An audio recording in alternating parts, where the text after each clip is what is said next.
When I was 5, my parents had a second child, a baby sister. At the hospital, I saw with my own eyes someone switching my sister with another baby. I didn't say a word. Instead, I quietly switched her back myself. 20 years later, a disheveled young woman showed up at my parents' house, crying her heart out. Mom, Dad, I'm your biological daughter.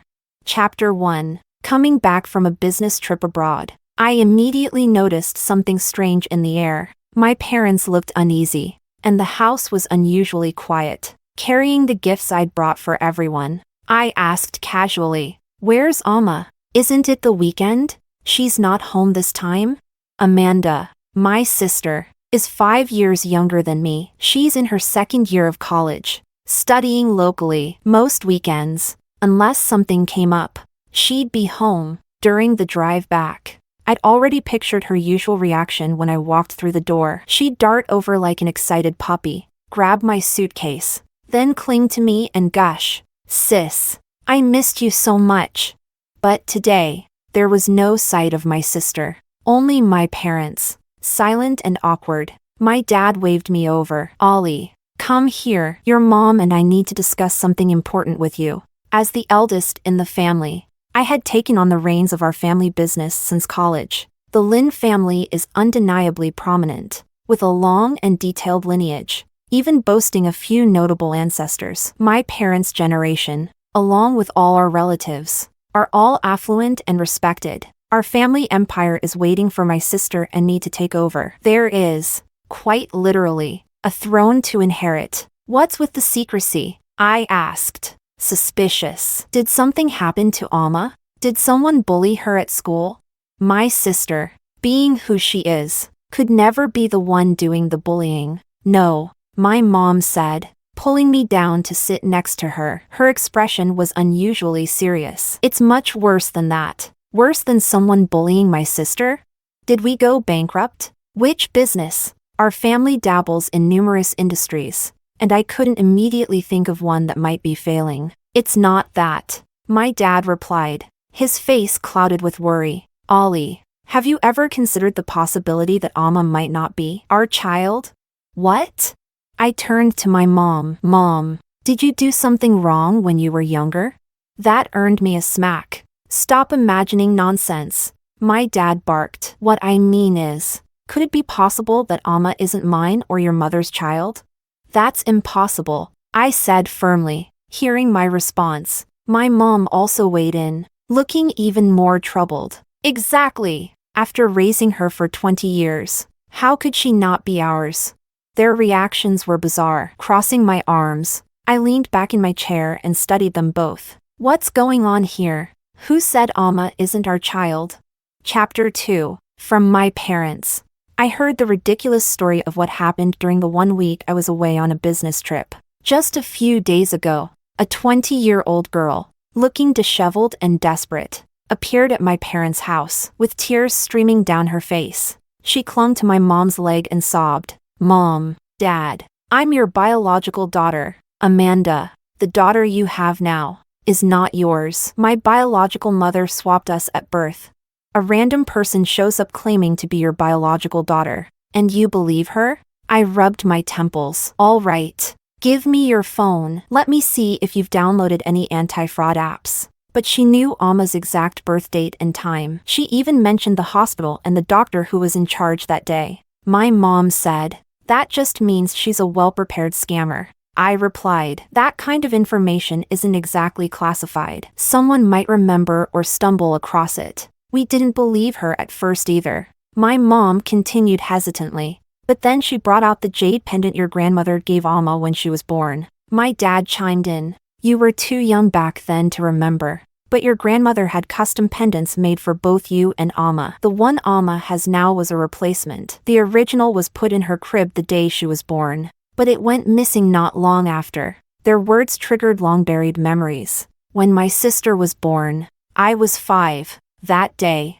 I had just come back from kindergarten to find only the nanny at home. I cried for my parents, only to be told they were at the hospital having my new baby sibling. I visited the hospital the following evening to see my sister. By then, Amanda had already been born for several hours. I don't recall much about hospital security measures 20 years ago, but I do know that baby trafficking was an issue. It wasn't uncommon for kidnappers to steal babies directly from hospitals. My dad had to leave for an urgent business matter, leaving only relatives to celebrate the newborn's arrival. My mom, exhausted, needed rest, and the once lively room fell silent. A nanny was supposed to stay and watch over us, but for some reason, she wasn't there during that time. I remember standing on tiptoes to peek into the crib. My sister was tiny, soft, and looked as fragile as a porcelain doll that might cry at the slightest touch. But she was adorable. Like me, I stared at her for so long that I grew drowsy. The room was dimly lit since both my mom and the baby needed rest. Sleep took over, and for some reason, I thought my mom's coat hanging on the rack looked warm and comfy. I pulled it down, wrapped myself in it, and dozed off by the bedside. I was startled awake by the sound of the door opening. I thought it was my dad returning, but I quickly realized it wasn't. A woman entered the room, holding something, a baby. She wasn't our nanny, a relative, or a family friend. She put the baby down, then picked up my sister and quietly left. Perhaps because it was dark, or I was small and motionless in the corner under my mom's coat. The woman didn't notice me. I watched silently, half asleep, thinking I was dreaming, but when the door clicked shut, I bolted upright and tiptoed to the crib. Although newborns look quite similar, I had stared at my sister long enough to know the baby now in the crib was wearing identical clothes, but it wasn't her. She'd been swapped. Realizing something was wrong, I shook my mom awake, but she was in deep sleep and wouldn't wake. I acted quickly. I opened the door and spotted the woman turning a corner, so I followed her. She entered another hospital room. I heard her murmuring to herself, though I couldn't catch the words. I made a note of the room number. Soon after, a man came in, and they started arguing. The man grabbed something from her and stormed out, with her chasing after him. Seizing the moment, I crept into the room and found my sister in the crib. I was certain it was her. Struggling, I picked her up and carried her back to my mom's room. My sister whimpered once, but thankfully she didn't cry. After settling her back in her crib, I returned the swapped baby to the other room. When the nanny came back and saw me moving the baby, she was shocked. My dad scolded me later for causing trouble. As for my mom, she woke up hours later feeling fine, and I put the whole ordeal behind me. 4 years. I thought it was just a vivid dream. Chapter 3. Now, someone has shown up with my grandmother's jade pendant, claiming to be our biological family. As I recalled these events, I wasn't entirely sure of the details, but if it had been a dream, then my sister had never been swapped. If it wasn't a dream, I had already swapped her back. Where's this girl now? I asked. We've put her in the house by East Lake, my mom said quietly. I frowned. Did you run a DNA test before housing her in one of our properties? We didn't dare, my mom said, lowering her head. My dad followed suit. They were afraid that their worst fears might be true. If the daughter they had raised for 20 years wasn't theirs, how could they bear to let her go? If their biological daughter had been lost for 20 years, how could they ever make up for it? I didn't share my memories with them, even though I was certain Amanda was my biological sister. Memories from when I was 5 aren't reliable. Only a DNA test could provide conclusive proof. Here's what we'll do, I said, formulating a plan. We'll arrange for this girl to take a DNA test with us. Until the results are in, there's no need to tell Amma about any of this. No one should have to experience the pain of doubting whether their family is truly theirs. My parents agreed to the plan. They understood that despite their hesitation, the issue had to be resolved quickly. What if the test shows a biological match? My mom asked anxiously. Glancing at my phone, I replied casually. We'll call the police for the traffickers, bring her back, and provide whatever compensation is needed. Amma can come live with me. Worst case, Amma is independent enough to take care of herself. But, I added calmly, I'm still inclined to think this whole thing is a farce. However, surprises often arrive faster than expected. I thought this matter was contained to just us. But the very next day, I got a call. Ollie, something's happened. What? It was Sunday, supposedly my day off. But that plan was derailed. Usually, college students don't get involved in incidents that require their families. Today was an exception. Amanda had gotten into a fight at school. Her friend called me to let me know, saying that Amma didn't want our parents to find out. The idea of my sweet, obedient sister getting into a fight shocked me. When I arrived at the police station, it was bustling. Among the crowd, I spotted Amanda, red-eyed and indignant, standing with her friends and her young advisor, who looked only a few years older than me. They were there to deal with the aftermath of a campus altercation, ruining everyone's peaceful weekend. Amma, I called out. The red-eyed girl turned and ran to me, throwing her arms around me. Sis, you're finally here. I carefully examined her, relieved to find no serious injuries, just some redness on her hand. What happened? Why did you get into a fight? She exclaimed angrily. Sis, Luis has been flirting with girls at my school behind your back.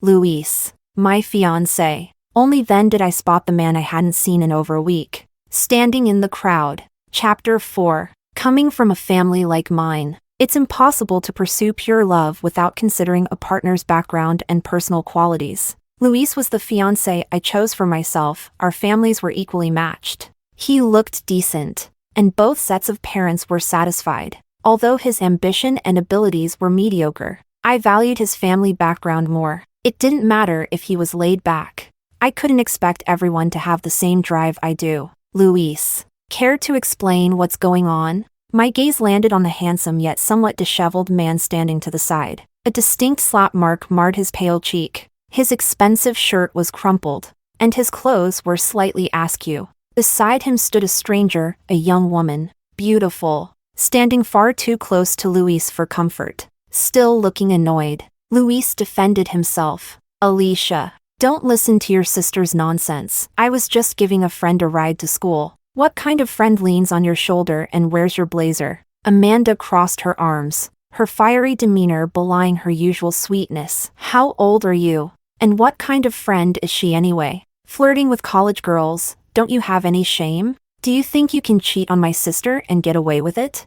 My sweet little sister seemed possessed by a completely different personality, and she looked ready to take another swing at Luis. And who might this friend be? Is she the daughter of some wealthy family? I don't recall ever meeting her, I asked, shifting my attention to the woman beside him. So far, I had remained calm. It wasn't an unreasonable assumption, even though wealthy families often lament a lack of love despite having everything else. Money undeniably brings advantages. As a matter of course, most of our friends come from the same circles. Luis's expression froze briefly before he answered. She's not. She's just someone I met at a restaurant. Friend is an interesting term. Someone you meet once can be a friend. So can someone you get cozy with. I didn't expose him, but Amanda wasn't buying it. What kind of friend gets so close to you? You can't even admit you're cheating. Are you even a man?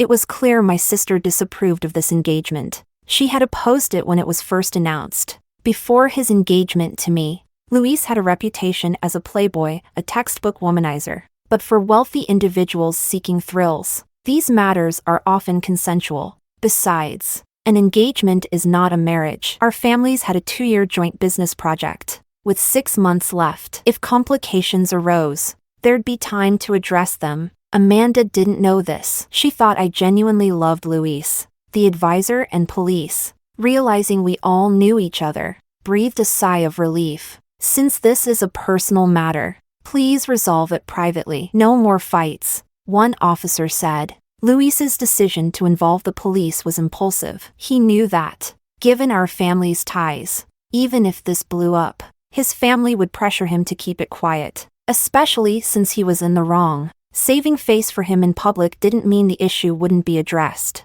Address it? Luis's face darkened with anger, and he pointed at Amanda. Not unless she apologizes. Chapter 5. Luis hadn't always been so shameless. I looked at him coldly and held back my sister, speaking in an even tone. Luis, are you asking my sister to apologize for hitting you because you cheated? Before Luis could respond, the young woman beside him interjected timidly. Sister, you've misunderstood. Luis and I aren't like that. Sister? My real sister was about to erupt. I pointed at Amanda, who stood nearby, fuming like an angry bird. Excuse me, miss. My sister is right here. Don't call me that. Luis finally spoke up with confidence. Alicia, how long are you going to treat that fake as your sister? Didn't your parents tell you? Amanda isn't your real sister. She is. He gestured to the young woman standing beside him. I paused, my gaze shifting between Luis and the girl. Scrutinizing her, a realization dawned. This must be the girl claiming to be my parents' biological daughter. Before I could speak, Amanda beat me to it. What nonsense are you spouting? Cheating and making up lies now? I'm not her real sister, but she is? In a peaceful, harmonious family, no one would ever absurdly suspect they weren't their parents' biological child or their sibling's real sister. But the timid young woman started crying, looking at me with an aggrieved expression, like she was staring at the sister who should have been hers, but wasn't. Luis and Amanda continued arguing. Luis's hostility toward my sister was baffling. Pointing at her, he said, "You don't know, Amanda, do you? Your biological mother swapped you and Elizabeth at birth. You're not part of the Lynn family." Elizabeth. I recalled the name from when my parents told me about the girl claiming to be their daughter. So, it was her. I hadn't expected her to attend the same university as Amanda. Lowering my gaze, I thought about the situation. What role did Luis play in all this? We were still at the police station. Amanda's advisor and several of her friends, many from influential families, were present. Originally, I hadn't planned to let Amanda know about this until the truth came out. Now, too many people were in the loop. Amanda still thought Luis was spouting nonsense. But then he turned to me. Ask your sister. There's no way your parents didn't tell her about this. Amanda looked at me for confirmation. She's my sister. After all, having grown up with me when our parents were often busy, no one understands my expressions better than her. Sis, is he telling the truth? Just as Amanda knew me, I knew her. In those few seconds, I could see the wheels turning in her head as she imagined every possibility. She was studying my face, looking for answers. My brief silence seemed to confirm the truth. Amanda's eyes turned red, not from anger, but from disbelief, sadness, and the absurdity of fate. It was unsettling. Chapter 6. I stared coldly at Luis. Before I could speak, Elizabeth chimed in again. Sister, do you only want her as your sister? Luis and I only met by chance. He helped me, and when I heard he knew you and Mom and Dad, I asked him to help me meet them. That explained how she managed to find my parents, who were notoriously low-key. Elizabeth exuded resentment, thinly veiled beneath her grievances. Her bitterness toward Amanda, someone who had enjoyed 20 years of wealth and privilege, was palpable. Even the best facade can't hide everything. I believe my parents scheduled a DNA test with you tomorrow. I said, until the results are in, I have no reason to think you're my real sister. This statement indirectly acknowledged the validity of Luis's claims. Amanda's expression was indescribable. An overwhelming mix of emotions left her unsure how to react. Her friends watched the scene unfold in shock. Luis, you've overstepped. I stated plainly. Luis reacted sharply. I thought you were just cold, Alicia. But I didn't expect you to be so heartless, choosing a fake over your real sister? Cold? Maybe. I wasn't about to play the devoted fiancé like the women Luis had dated before me. I was born into a wealthy family not to become some man's obedient wife, but to seize control. Compared to the constant power struggles within the Pei family, the Lin family's assets were divided only between Amanda and me. Our upbringing taught us to secure absolute authority. Luis, I said abruptly, why are you worrying about my sister instead of your own?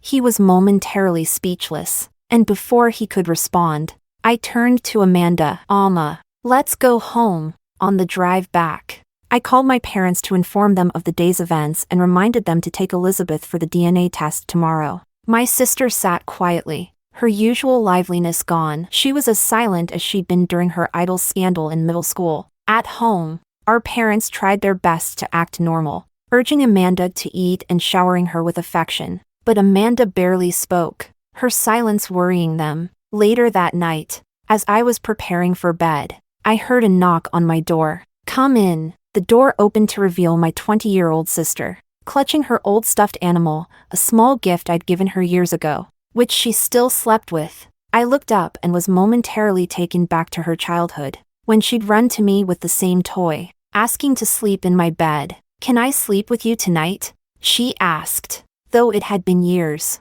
I nodded. "Come in." A faint look of joy crossed her face as she climbed into my bed. She didn't say much, acting as if she simply wanted to sleep beside me. I have a good memory and vividly recall how she used to chatter nonstop before drifting off. But tonight, she was silent. She lay still, too still for her usual restless sleeping habits. After a long while, as I was drifting off, her voice broke the silence. "Sis, what if I'm really not mom and dad's daughter?" "You are," I replied. "I mean, what if?" "There's no what if." I was firm. Chapter 7. When the day came to get the DNA test, my parents and I went to pick up Elizabeth. What we found was Louise in the house with her, the two of them in an awkward, almost intimate conversation. The moment we entered, both their expressions and movements stiffened. "Louise, what are you doing here?" My father's face darkened. I had mentioned Louise to him the previous day but left out this particular detail. Louise maintained his respectful demeanor before my parents, acting like the junior he was. "Uncle, Auntie." Elizabeth said she was feeling a bit scared, so I came to check on her. I thought I'd accompany her to the testing center, after all. "We'll all be family soon." "Family?" I smirked, unsure what tactics Elizabeth had employed to convince Louise that she was the long-lost daughter of the Lynn family. Louise's behavior crossed the line in my family's eyes. He was still, at least nominally, my fiancé. Even if he wanted to accompany Elizabeth, he shouldn't have come here alone, especially since this house belonged to my parents. Today's agenda was personal, and since Louise insisted on tagging along, he would serve as the driver. In the back seat, Elizabeth spoke softly about her hardships over the years. She described how her adoptive mother treated her poorly, forcing her to do housework from a young age, scolding and beating her over the slightest mistakes. Her adoptive father, a drunkard, used her as a punching bag and even tried to marry her off in exchange for a bride price. Elizabeth said she had worked hard in school to escape that life. Her story painted her as a pitiable girl, but my nature wouldn't let me believe a story told from just one perspective. It's a universal truth. Everyone presents the version of events that serves their own interests. "How did you learn about your origins?" I asked abruptly. Elizabeth didn't seem surprised by the question. Perhaps she'd already shared her story with others before. "Last year, I came across my adoptive mom's phone," she began. There were photos she had secretly taken of Amanda, along with others, stored in an album labeled "My Good Daughter." In one of those photos, Amanda was wearing a jade pendant identical to mine. Later, when she got drunk, she started ranting about how her real daughter was living in wealth while the rich family's daughter was stuck serving her. Elizabeth added, "I confronted my adoptive dad, and he told me I wasn't even supposed to be born that day. My mom forced an early delivery." The story sounded too true to be false. The jade pendant around Elizabeth's neck was real, and my parents couldn't help but connect the dots. The thought that their biological daughter might have suffered through such hardship visibly pained them. "Before you came to my parents, did you consider getting a DNA test with your adoptive parents to confirm your origins?" I pressed further. Elizabeth froze, stammering, I didn't think about that." Of course she hadn't. Faced with the possibility of becoming a wealthy heiress versus staying in a neglected household, anyone would subconsciously avoid the latter. "Alicia, that's enough." Louise cut in from the driver's seat. "Why are you interrogating her like this? Whether or not she's your sister is up to biology, not your personal biases. Just because you're close to Amanda doesn't mean you should treat Elizabeth unfairly." I chuckled. "You're right, it's up to biology. Let the DNA test results speak for themselves." Chapter 8. The results would take 3 days. The next day, we had a banquet to attend. It was the 18th birthday of the Koo family's youngest daughter, and our entire family had been invited. Our families had some history together, so naturally, we had to attend. Amanda was closer to the birthday girl, as they were only 2 years apart in age, while my parents mingled with the Koo family elders. I exchanged pleasantries before retreating to a quiet corner with a drink. Amanda had been whisked away by the birthday girl for some private conversation. She'd been emotionally fragile over the past 2 days, retreating to cry in secret and denying it when confronted. Alicia. A voice called from behind me. Turning, I saw who it was, and my expression remained indifferent. Domingo. Long time no see. Domingo wore a black shirt with 2 buttons undone, revealing his collarbone and a striking silver necklace. He approached leisurely, leaning close behind me, his hands braced on the railing I stood by, effectively boxing me in. Domingo, I warned, my tone sharp. He didn't move, instead speaking in an intimate tone. I saw your fiancé walking with some girl. Looks like he's causing trouble for your sister. And what does that have to do with you? I replied coldly. I also saw Luis holding another woman's hand. He added with a chuckle. You used to get jealous if anyone so much as glanced my way. Have you outgrown your possessiveness? An ideal ex should be as silent as the dead. Domingo and I had dated briefly during college. Right after I turned 18. It was my first relationship, and we were both possessive to a fault. We eventually broke up after a heated argument, and he went abroad to further his studies. I didn't reach out to him afterward. We were too similar, ambitious, unwilling to compromise, and unwilling to let emotions hinder our careers. So when he left, I didn't stop him, but on the night of my engagement to Luis, he had called me. I answered but said nothing. He stayed silent too. After a long pause, he finally asked, "Do you love him?"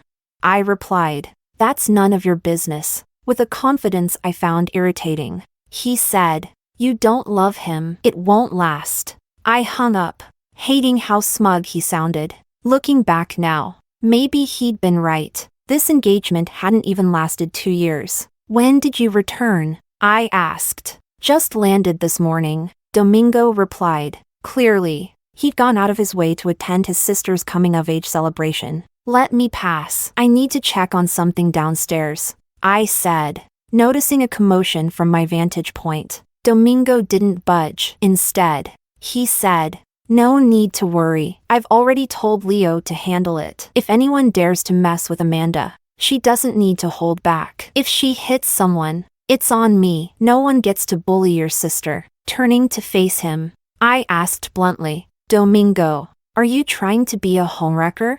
He lowered his head until his forehead rested against mine. Maybe. Luis doesn't deserve you. He'll never secure the Pei family's inheritance. His abilities don't even measure up to his younger sisters, let alone his cousins. Marrying you was just a way to boost his standing. Why settle for such a disloyal partner? He smirked, his voice teasing. Unlike him, I'm honest in business and personal matters, and I've only ever been with you, much cleaner than he is. A stint abroad, and he'd learned to run his mouth. Chapter 9. I pushed past Domingo and went downstairs to check on the situation. But I was already too late. Whatever commotion had occurred seemed to have settled. However, people glanced at me with curious, hesitant expressions, as if they wanted to ask me something but didn't dare. As I passed through the crowd, I overheard whispers of my name and Amanda's, mingled with phrases like the real and fake daughters. Luis had brought Elizabeth to Leo's coming-of-age party. By now, news of Amanda and Elizabeth's potential switched identities had spread. It could have been Luis who started it, or perhaps Amanda's friends. Either way, the root cause was Luis. I had no idea where my parents were, and Amanda was likely still with the birthday girl. I walked toward the lounge. The carpet in the hallway muffled the sound of my heels. Passing a door left slightly ajar, I caught the sound of Luis's voice. "Elizabeth, since you're a Lynn, the family assets naturally include a share for you. Once the DNA test confirms it, Amanda will lose her claim to the inheritance. Alicia doesn't like you as a sister anyway, so why bother accommodating her?" A soft female voice responded. "But I don't know how to manage a company." "No problem, I'll help you," Luis said. "But, you're Alicia's fiancé." I couldn't see what was happening inside, but a brief silence hinted at some kind of physical interaction. Then Luis spoke again. "Elizabeth, you must have realized by now, I don't like your sister. Our engagement is just a business arrangement because of our family's partnership. If you return to the Lin family, we could be together. Don't you like me?" His words reminded me of the early days after our engagement. Luis used to send flowers to my office daily, eagerly picking me up from work and asking me out to dinner. But I disliked such calculated displays of affection. After a few attempts, I made it clear to him that we were not a love match. What emotional value could he possibly expect from me? At the time, he had seemed earnest. It hadn't felt like he disliked me. Now I understood why Luis had involved himself in this mess. His engagement to me wasn't about securing influence within the Pei family. He had his sights set on the Lin family's assets. The term inheritance leech was unfamiliar to me. After all, my parents had raised Amanda and me to be independent and never let men take advantage of us. Inside the room, Elizabeth, seemingly convinced she had won over a wealthy suitor, continued listening as Luis painted a rosy future for her. I quietly walked away. Turning a corner, I saw Domingo leaning casually against the wall, a faint smile playing on his lips. "Your family's been quite lively lately," he remarked as we left the hallway. "If you're looking for drama, try the theater," I retorted. "When are you ending your engagement with him?" Domingo asked. I looked at him. Who said I was breaking it off? Even if I were, what does that have to do with you? A good third party should always be ready to step up, he quipped, grabbing my hand and planting a kiss on the back of it.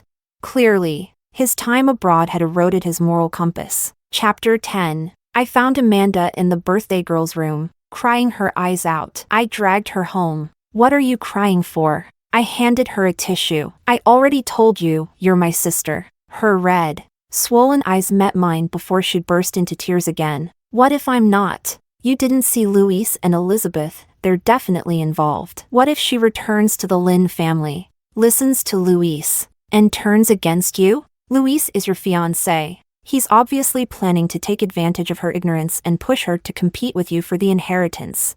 People are naturally biased. The Lin family's wealth was substantial, more than enough for Amanda and me to share. She was carefree and hadn't yet committed to managing the business. Life is long, and neither I nor my parents were in a rush to burden her with such responsibilities. The plan was for her to gradually take on some tasks after graduating college. I patted her head with a sigh. "In 2 days, the results will be out. You are definitely part of this family." Neither my parents nor Amanda understood the confidence behind my words. I couldn't explain the memory from when I was 5, so I decided to let the DNA test put this matter to rest. Amanda might think my support for the test came from doubt, but it wasn't. I simply wanted the simplest resolution to this mess. Some people needed to reap what they had sown, even if their actions hadn't disrupted my family over the past 20 years. What I underestimated was the extent of human malice. When Amanda returned to school, she encountered trouble almost immediately.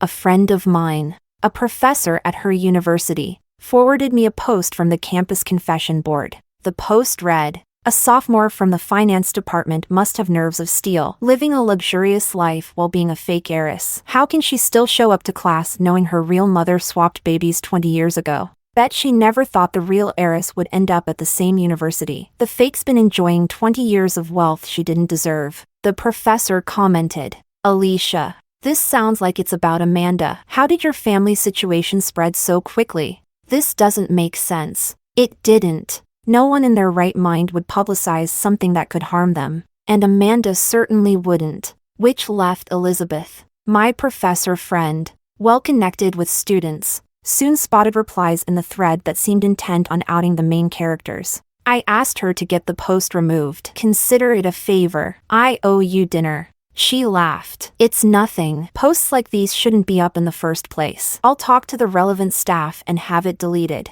But," she added, "even if it's gone, you can't stop the gossip." I knew she was right. What puzzled me was Elizabeth's impatience. If she truly believed she was the wrong child, why couldn't she wait a few days for the test results? Chapter 11. I brought my parents to the house by East Lake to meet Elizabeth. After last night's events, I had Amanda take a leave of absence and return home, with rumors spreading online. No evidence was even needed for people to believe the real and fake heiress story. As the president of a university club, Amanda's contact information wasn't a secret. Malicious individuals had leaked it, and since last night, she had been inundated with harassment, friend requests, abusive messages, even direct calls. I hadn't yet had the chance to deal with the situation. For now, I'd confiscated Amanda's phone. She was left with a tablet logged into a non-personal account to pass the time at home. It wasn't that I wanted to shield her completely from the risks of society, but this kind of baseless attack was something her family should face with her. When Elizabeth saw us, she immediately brightened, putting on a cheery demeanor. Dad, Mom, Sis.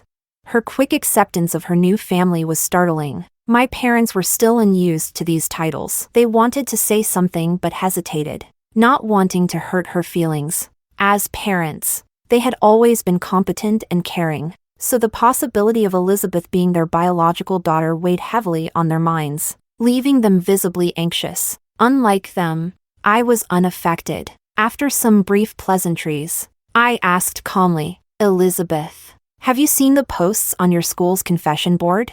Her face froze briefly before she responded in an innocent tone. No. Why do you ask? Sis? Someone anonymously posted about you and Amanda on the board. The post was full of malice toward her. I've already had it deleted. But by now, many people have followed the trail to insult her. Do you know anything about this? I kept my eyes on Elizabeth's face. By the time I finished, her expression had turned unnatural. Perhaps there was even a glimmer of satisfaction in her eyes. I didn't know about this. Elizabeth stammered, tears welling up. Are you accusing me of posting it, sis?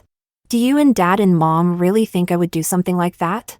My mom quickly interjected. Elizabeth, Ollie is just asking if you mentioned the situation to any classmates or friends. Elizabeth hesitated, then admitted softly. I might have said something to my roommates. Maybe they were trying to defend me. Based on the comments I'd seen under the post, it was plausible that someone close to her had written it. It was rash to spread the story before the DNA results came out, my father said, though he kept his tone mild. His words struck a nerve in Elizabeth. Tears streamed down her face as she cried out, Dad, are you accusing me of orchestrating this? Whether I meant to or not. Hasn't Amanda stolen my life for 20 years? I should have grown up as your daughter. As her sister, am I not allowed to resent her?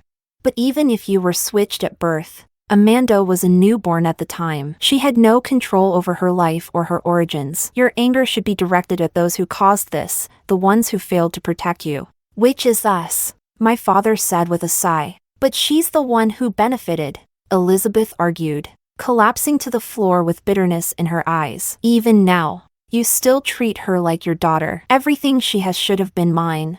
Her outburst was so raw, so deeply felt, that even my parents were swayed by its authenticity. And it wasn't false. Elizabeth had truly immersed herself in the narrative of a switched-at-birth tragedy. She genuinely resented the person who had taken her place and the culprits behind it all. Chapter 12. What's going on here? A male voice interrupted. Luis had entered unnoticed and now approached, helping Elizabeth to her feet and tenderly wiping away her tears. He turned to my parents, his face tinged with indignation. Uncle, Auntie, you're her elders. But that doesn't mean you can criticize Elizabeth so harshly. She's already suffered so much, and now that she's finally returned home, instead of feeling welcomed, she's being blamed because of someone who isn't even related by blood. As if echoing Luis's words, Elizabeth's tears flowed even more freely, her delicate features marred by her pitiful sobbing. Elizabeth, did you share the password for this house with Luis? I asked, my voice cutting through the atmosphere. The two of them froze for a moment, and my parents seemed to realize how out of place Luis's presence was. First, he had accompanied us to the DNA test. Now he appeared uninvited. It was difficult not to draw conclusions. Luis, why are you here? My mother asked, her brow furrowed. Elizabeth, still sniffling, quickly answered, her tone defensive yet faltering. Mom, I told Luis I felt lonely staying here, and he came to visit me. Since he's Sis's fiancé, we're all family, so I thought it was fine to tell him. My parents, though entangled in the awkward situation of their daughters, were not fools. Oh, so you're aware he's my fiancé, I said lightly. And yet, my fiancé doesn't even know the password to my house. But he knows yours. Is that reasonable? Sis, Luis, Ever the gallant knight. Couldn't bear to let Elizabeth take the fall. Alicia. How can you slander your own sister like this? Elizabeth and I are completely innocent. I was just checking on her. Innocent? The two of them had practically pledged their undying love. Really? I don't believe you, I said flatly. Before they could speak, I added, unless you're willing to let me see your chat history. Another heavy silence followed. Luis was the first to break it. Alicia, do you trust me so little? Or are you looking for an excuse to break off the engagement? How amusing. The man had the audacity to play the victim. Still, it saved me the trouble of broaching the subject myself. Fine, I said, turning to my parents. Mom, Dad, could you contact Uncle Pei's family? Let's settle this engagement today. No need to waste anyone's time. My parents, sharp enough to recognize Luis's true nature, quickly agreed. Had this been any other time, they might have advised caution, at least until our family's business project was completed. But today, the possibility that Elizabeth might truly be their daughter, and Luis's audacity in attempting to charm her, made them eager to end the arrangement. They weren't blind to his ambitions. Luis, momentarily stunned, seemed to recover quickly. Perhaps it was the gleam of triumph in Elizabeth's eyes that steadied him. He said nothing as my parents made the call. Chapter 13. The Pei family was initially reluctant to annul the engagement, but something Luis said seemed to have swayed them. When the elders of the Pei family arrived, their demeanor was calm and cordial. Well, if the two young people don't see eye to eye, it's best to call it off. They can each pursue their own future marriages, one elder remarked politely. Luis's mother maintained a gracious attitude toward us. Smiling, she said to my parents, it's unfortunate we can't become family this time, but perhaps our families will find another opportunity to strengthen ties in the future. The conversation was full of polite formalities, with both sides maintaining amicable relations regarding ongoing business collaborations. Ending an engagement is a straightforward matter, mutual agreement followed by an announcement to family and friends. That evening, after the engagement was formally called off, Domingo called me. Miss Lin, I heard you're single now? Yes. So? On the other end, he chuckled softly. It has everything to do with me. Now that the spot is vacant, I'm vying for the position. Once your family matters are sorted out, have dinner with me, he added, his voice dropping slightly. It's been too long since we've had a meal together. I've missed you. This man, who used to be so prideful, had clearly learned the art of sweet talking somewhere. I hung up. 3 days later, the DNA results were ready. We decided to collect the physical report in person at the testing center and reveal the truth on the spot. All the key players were present, my parents, Amanda, Elizabeth, and, inexplicably, Luis, who seemed determined to support Elizabeth. I didn't care either way. My parents and Amanda were visibly anxious, as if the report in question was destined to upend the peace and warmth of our family. When the envelope was handed to me, all eyes followed it. I turned to Elizabeth and spoke calmly. Elizabeth, this is an official DNA report from a judicial testing center. You're aware that there's no possibility of tampering, correct? Elizabeth, puzzled by my statement, nodded. I know. Alicia, stop dragging this out. Open it already, Luis urged impatiently. It was obvious he couldn't wait to become a Lin family son-in-law. I was about to open the envelope when a disheveled middle-aged woman burst into the room, scanning the crowd. Her eyes locked onto Elizabeth, and she charged forward, shouting, "You little brat! How dare you abandon your real parents and try to steal someone else's?" Before anyone could react, she slapped Elizabeth hard across the face. Elizabeth screamed and covered her cheek. The woman raised her hand for another slap, but Luis intercepted it. Who are you? And why are you hitting her? He demanded sharply. The woman's sharp features twisted into a sneer. I'm her mother. You're the one who switched the babies? Luis asked, the realization dawning. My parents stepped forward to defuse the situation. After all, the results hadn't been revealed yet. Elizabeth, you're coming home with me right now, the woman yelled, her voice as harsh as her words. Dreaming of becoming some rich family's daughter. Huh? You'd have been better off marrying that man your dad chose for you, the one with the factory. My parents stared at the woman, searching their memories for any past interaction with someone like her. They shook their heads at me, signaling that they didn't recognize her. No shared history. I studied the woman's face. 20 years had passed, and I couldn't recall the features of the woman I saw that day in the hospital. Her appearance, even her silhouette, was unfamiliar to me. Still, a wave of clarity washed over me. So this was the person who had almost changed my sister's fate and our family's future. Chapter 14. The middle-aged woman wasn't unattractive. She might have even been pretty in her youth, whether it was my bias or not. I couldn't help but think she and Elizabeth shared some resemblance. But overall, there wasn't much similarity. Elizabeth had the kind of looks that seemed to inherit the best traits of her parents. She was undeniably attractive. The woman glared at my parents. This little wretch is crazy about money. She's my daughter. How could she possibly be yours? My parents struggled to understand how a mother could refer to her daughter with such disdain. Then what about the jade pendant? My mother asked. The woman responded smoothly. I found it years ago. I thought it was fake, so I left it in a drawer. She must have stolen it. Elizabeth, clutching her face, shouted, her voice tinged with vindictiveness. You're lying. I heard you admit it. You said you switched me with a rich family's baby at the hospital because you found out about their wealth during a prenatal visit. The DNA report is already out. Your lies won't change anything. She wanted this woman, the one who had ruined her life, to see her truth exposed. She wanted her to suffer the humiliation of having her plans collapse. The woman, now wary of the envelope in my hands, snapped defensively. I said she's my daughter. Why don't you believe me? If she wasn't mine, why would I have kept her? I could have dumped her anywhere.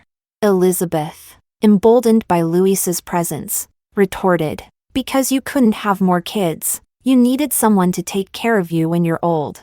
Struck where it hurt most, the woman lunged at Elizabeth again but was held back. My gaze hardened. So, ma'am, you're absolutely certain Elizabeth is your biological daughter? I asked, gesturing toward Amanda. Because according to her, my sister seems to be your real child. Amanda shrank back under the weight of the accusation, her entire demeanor radiating rejection of this stranger. And who could blame her? No one would feel kinship toward someone who insulted and abused their child. The woman glanced at Amanda, and though her malice toward Elizabeth was obvious, it faded slightly when her gaze landed on my sister. Even after 20 years, she hadn't noticed any discrepancies. Well, since everyone's here, let's reveal the results, I said coolly. The woman lunged for the report, but I stepped aside.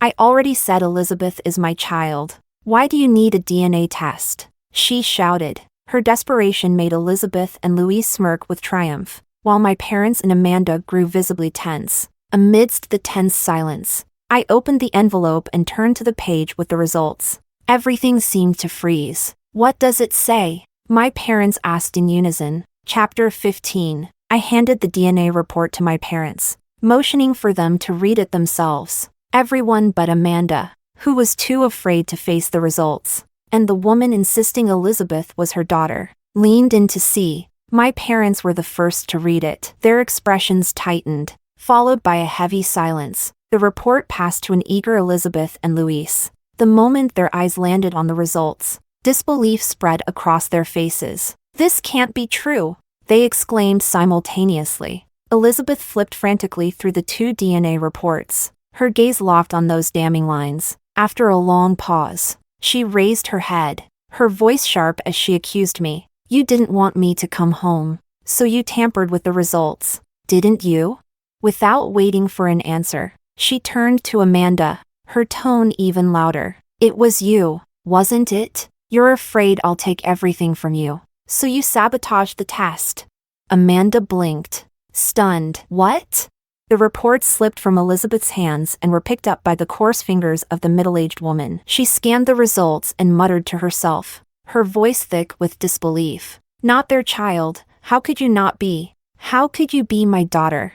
Her expression twisted as she grabbed Elizabeth's arm. It was unclear if she was laughing or crying. You're not theirs, but you're not mine either? How can this be?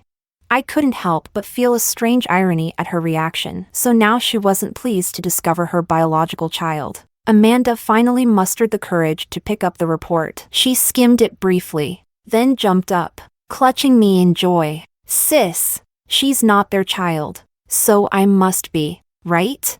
Of course, I reassured her, ruffling her hair. These past days had truly terrified her, robbing her of her usual vibrant confidence. Meanwhile, the three who couldn't accept reality were still lost in their own worlds. Breaking the silence, I spoke up, curious. Aren't you? You went into my mom's hospital room, swapped the babies. So how is it that the child you raised isn't theirs either?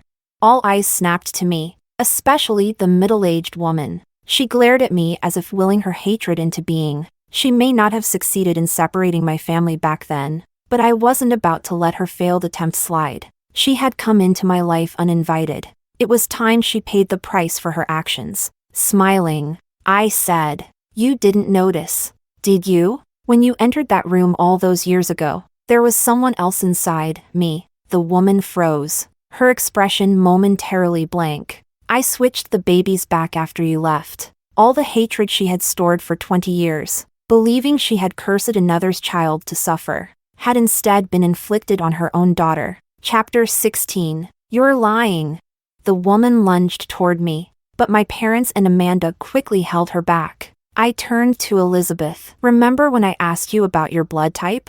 She looked up at me, confused. "My parents are both type A. It's impossible for them to have a child with type B blood," I explained calmly. "Even if the swap had succeeded, yearly medical checkups would have uncovered it eventually." Elizabeth's lips quivered in a bitter attempt at a smile. 4 years, she had endured neglect and abuse, clinging to the belief that her biological mother was a vile woman who had stolen her life. She had found a villain to blame and a path to a better life. But now, she had discovered that the villain was her biological mother. She was pitiful, yes, but I felt no empathy. If things had gone differently, if her blood type had been A or O, what would have happened to my real sister?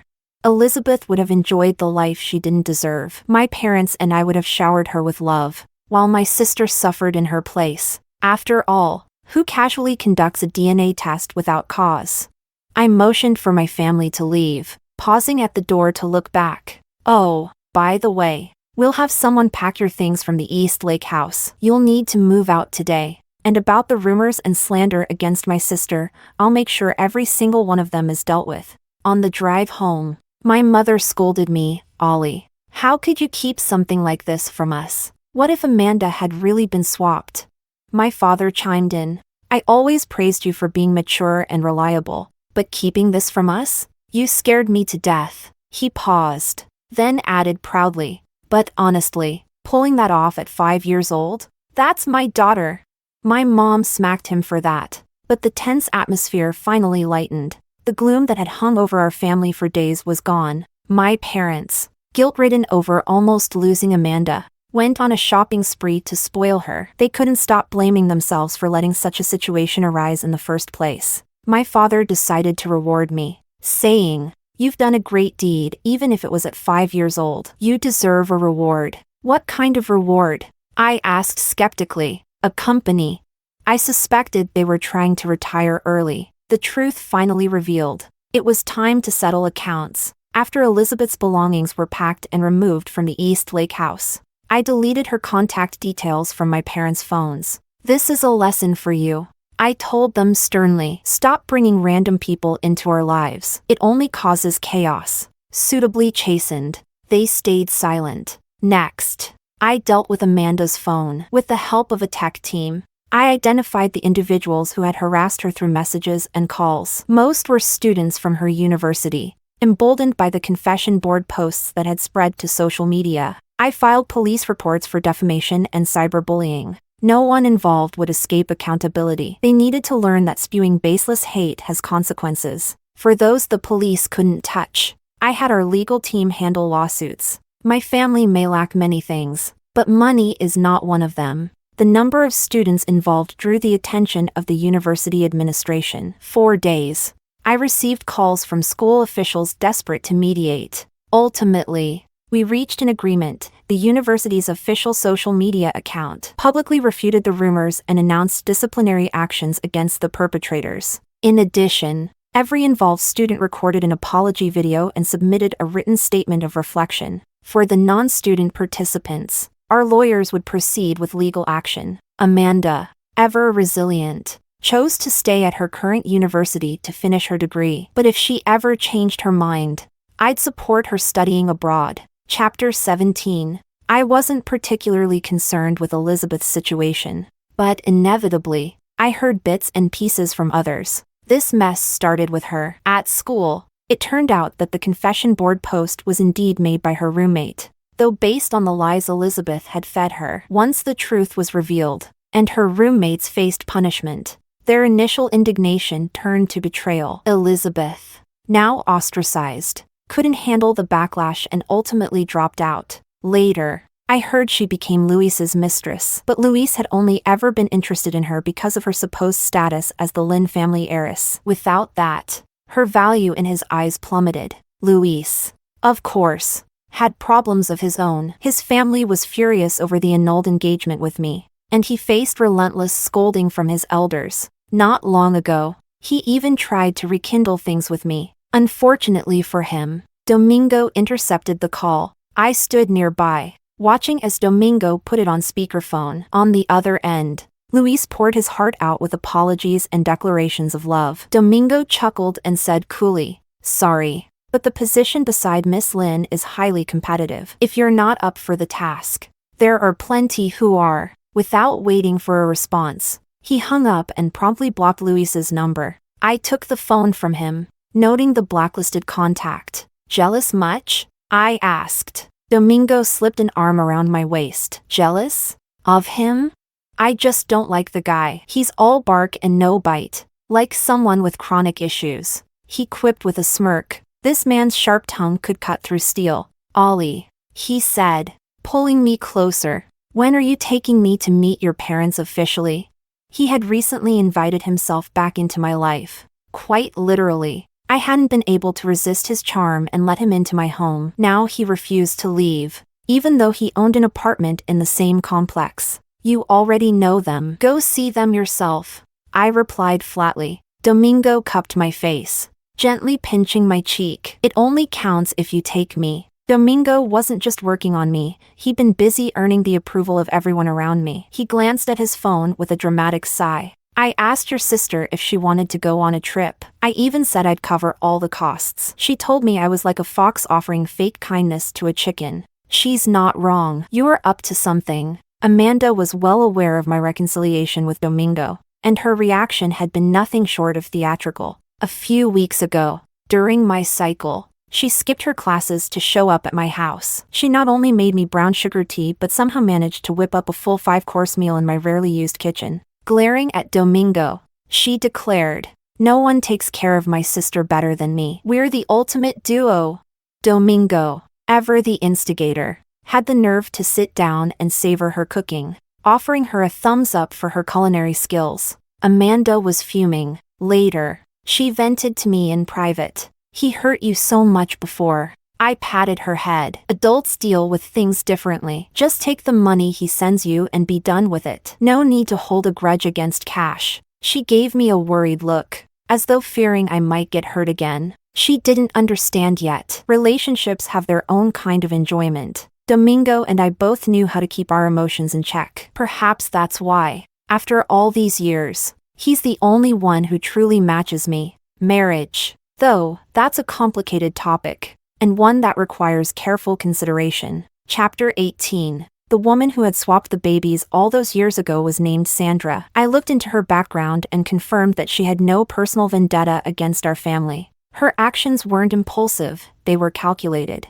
She had been a nurse at the hospital at the time, with access to patient information. That's how she learned my mother's due date and deliberately scheduled her own delivery for the same day. Not long after carrying out her plan, she left her job out of guilt. For 20 years, she kept tabs on my sister, convinced that the girl she had switched into wealth would live the life she had plotted for her. The thought that someone had been watching my sister all this time was unsettling. Still, 2 decades later, there was no concrete evidence to prove Chen's actions. At the time, I was too young to grasp the gravity of what had happened. Over the years, I forgot about it entirely. If Elizabeth hadn't shown up, those blurred memories might have stayed buried forever. I ran into Elizabeth again at a club I frequented. Before I even stepped inside, I noticed a commotion at the entrance. Chin was there, gripping Elizabeth's arm tightly, pleading with her. Elizabeth, come home with me, please. You're still young. Go back to school and take the entrance exams again. Don't throw your life away. Those rich boys won't treat you well. The woman looked noticeably thinner than before, not in a healthy way, but as though illness had worn her down. Let go of me. Stop interfering in my life. Elizabeth snapped. Elizabeth, I was wrong. Don't give up on yourself. I'm sick. I won't live much longer. Come home with me, please. From a distance, I couldn't help but find the scene ironic, so now she knew what the right path was. I watched as Elizabeth turned on her mother, her voice venomous. You should have switched me for someone else's child. Who would want a mother like you? If you're sick, you deserve it. It's your punishment.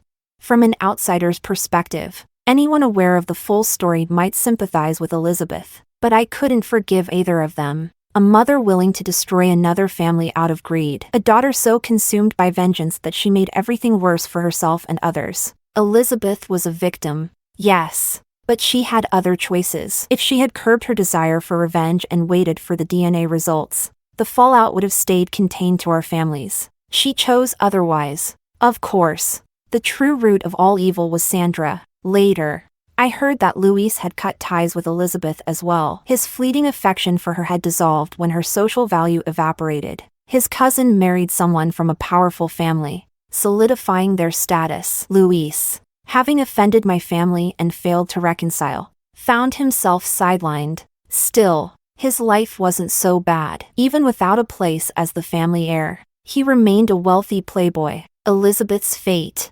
however, was less certain. Could she adjust to an ordinary life after experiencing the opulence of high society?